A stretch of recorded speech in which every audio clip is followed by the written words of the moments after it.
Bonjour et bienvenue dans cette nouvelle vidéo de méthodologie. Cette vidéo a été faite à l'attention des PCSI uniquement et encore plus précisément pour ceux qui présenteront l'épreuve MINPON, les concours MINPON ou une épreuve de thème, c'est-à-dire de traduction du français vers l'anglais. Est toujours d'actualité. C'est la dernière épreuve de traduction qui reste dans tous les concours. Nous allons bien sûr travailler pour tous le thème en classe. Ça fait pas de mal. Vous le travaillerez aussi l'année prochaine, peut-être en mettant un peu plus l'accent aussi sur la traductologie, les procédés de traduction. Nous allons faire donc, par le biais de cette vidéo, une première approche, une première introduction pour vous donner quelques conseils qui vous aideront à maîtriser cet exercice difficile qu'est le thème, c'est-à-dire, je le répète, la traduction du français vers l'anglais. Donc cette traduction se fera à partir d'un article de journal que vous devrez donc traduire en anglais.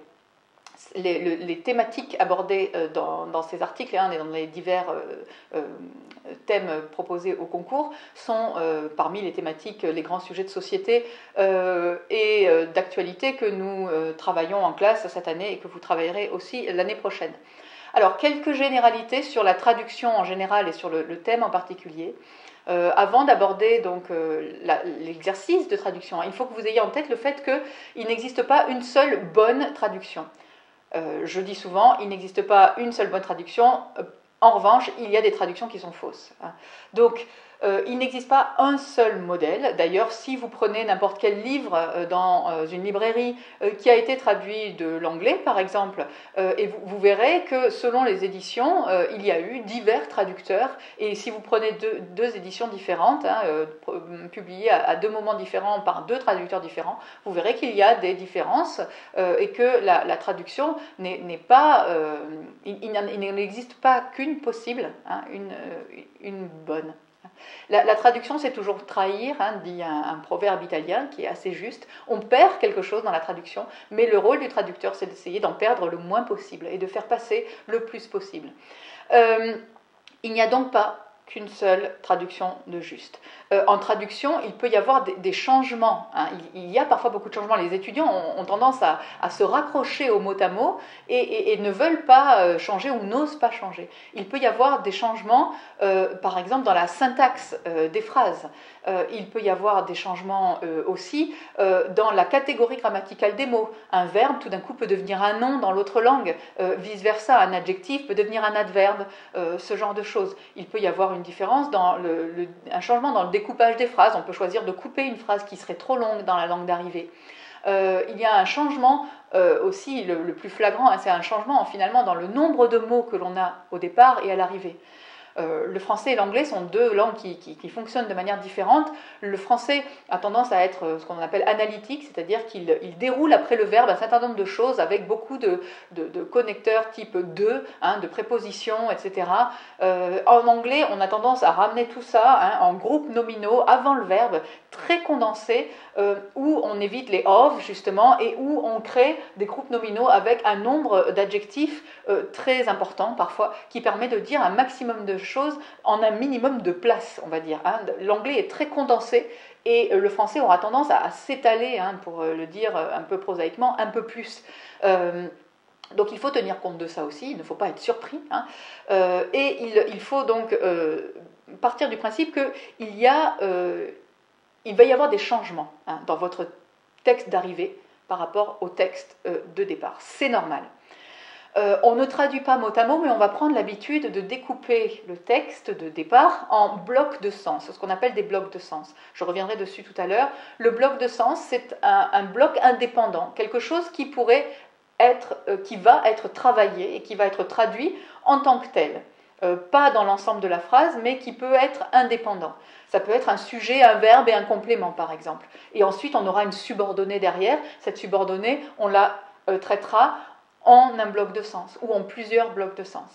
On mettra bien en valeur aussi ce qui articule les différents blocs de sens, les mots de liaison, les connecteurs, etc., etc. Et on essaiera de faire en sorte de les traduire évidemment correctement. Souvenez-vous de quelque chose de basique en traduction. On ne traduit pas des mots, on traduit du sens. Donc parfois, il y a des mots qu'on ne va pas retrouver en tant que tels, mais le sens sera là. Donc il faut que vous fassiez attention à ça aussi, de ne pas, encore une fois, vous dire « mais ce mot, il faut absolument qu'il figure là ». Non, le sens, il faut que le sens figure là. Donc vous allez prendre l'habitude comme ça de traduire, non pas des mots, mais du sens. Grâce aux unités de sens aussi, au découpage en unités de sens, vous allez pouvoir aller un peu plus profondément dans cette idée-là. Il faut bien que vous fassiez aussi, donc que vous vous rappeliez du fait que l'anglais a tendance à fonctionner avec des groupes nominaux, je vous le disais tout à l'heure, complexes. Il faut que vous maîtrisiez la formation de ces groupes nominaux et que vous ne tombiez pas dans le franglais avec of, qui n'irait pas ici. On peut créer des groupes nominaux extrêmement complexes en anglais avec beaucoup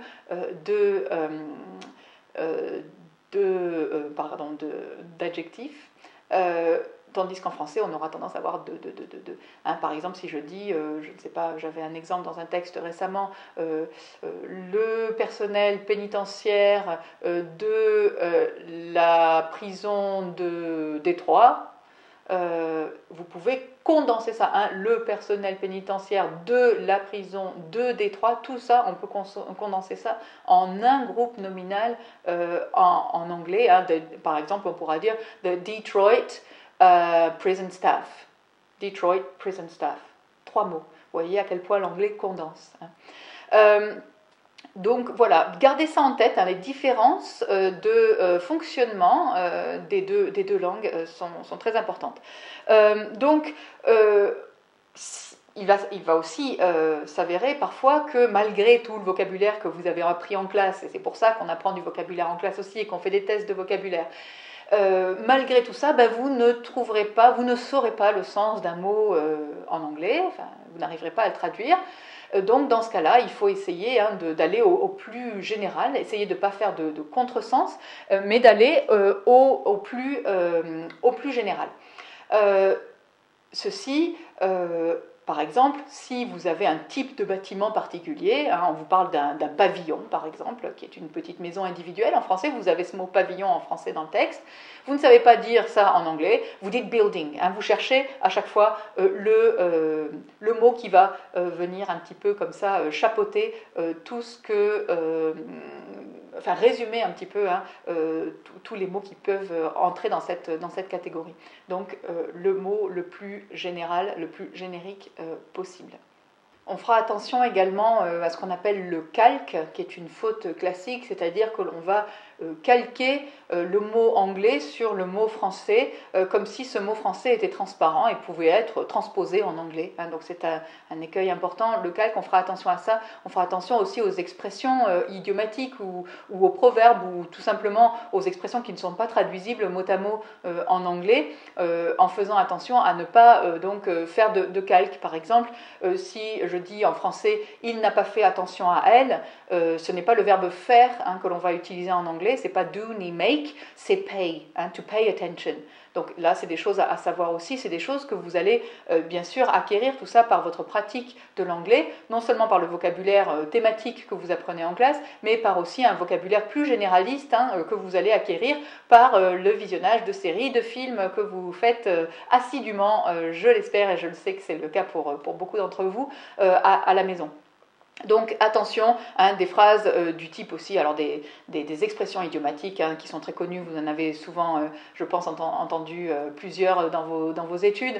En français, on dit qu'il pleut des cordes, par exemple. En anglais, on dit qu'il pleut des chats et des chiens, it's raining cats and dogs. Donc voilà, ce genre de choses est à savoir et il faut faire attention. De manière générale, quand vous allez avoir traduit votre texte au brouillon. Il y a une grande phase de brouillon, évidemment, où on va rentrer dans les détails tout à l'heure, mais où l'on va travailler ce texte en profondeur, revenir dessus, phrase par phrase et même unité de sens par unité de sens. On va revenir dessus, on va travailler dessus et on va passer beaucoup de temps au brouillon. Une fois que l'on sera prêt à le recopier au propre, on va d'abord se poser la question de savoir est-ce que ça sonne bien, est-ce que ça paraît être de l'anglais ou est-ce que j'entends le français derrière. Alors ça c'est difficile de prendre ce type de recul, hein, mais bon, voilà, on essaie dans la mesure du possible de se demander ça, de se dire oui, est-ce que c'est bien l'expression, est-ce que je ne me suis pas laissé emporter par le français, est-ce que j'ai pas fait du franglais, là, il faut que je me détache un petit peu. Le mieux étant de prendre 5 minutes de pause entre le moment où vous avez terminé votre brouillon et vous allez passer à la rédaction au propre pour vous vider un petit peu la tête du texte français de départ. De manière générale, sachez, et gardez ça en tête aussi, il faut que ce texte d'arrivée, le texte en anglais, soit lisible par quelqu'un et compréhensible par quelqu'un qui ne pourrait pas lire le texte dans la langue d'origine, par exemple, et que si vous soumettez ce texte à un anglophone, il faut qu'il soit capable de comprendre exactement ce dont il s'agit ici. Quand vous allez passer à la rédaction aussi au propre, c'est là que vous allez mobiliser, alors le vocabulaire vous l'avez travaillé en amont au brouillon, hein, mais c'est là que vous allez mobiliser aussi toutes vos connaissances de grammaire, et c'est pour ça aussi qu'en classe, hein, vous avez les vidéos, les leçons de grammaire à la maison, et puis en classe, on met en pratique avec des exercices. Tout ça, c'est fait non pas pour faire joli, comme je vous le disais, hein, je n'aime pas particulièrement les exercices de grammaire, mais c'est fait pour acquérir une grammaire solide avec des bases solides. Ça va vous servir évidemment en expression écrite, évidemment dans la synthèse de documents et a fortiori dans le thème, parce que les verbes, il faut qu'ils soient au temps correct, il faut que la syntaxe soit correcte, il faut que les problèmes de génitif, de each, every, de choses comme ça, et génitif, hein, je faisais ce signe-là, c'est apostrophe S, je vous le rappelle, each, every, les temps, le présent, le passé, tout cela soit maîtrisé. C'est pour ça que l'on aussi donc on travaille la grammaire en classe. Donc faites attention aussi à l'orthographe, évidemment tout cela sera pris en compte. Je vais vous expliquer à présent en quelques mots en quoi consiste la manière de corriger des correcteurs au concours de ce thème, donc, et comment, dans les faits et en pratique, aborder un texte en français pour le traduire en anglais. Quels sont les passages obligés, les petits exercices que je vais vous inviter vraiment vivement à faire au début pour prendre de bonnes habitudes. Donc je vous retrouve dans la prochaine vidéo pour parler de tout ça. See you soon!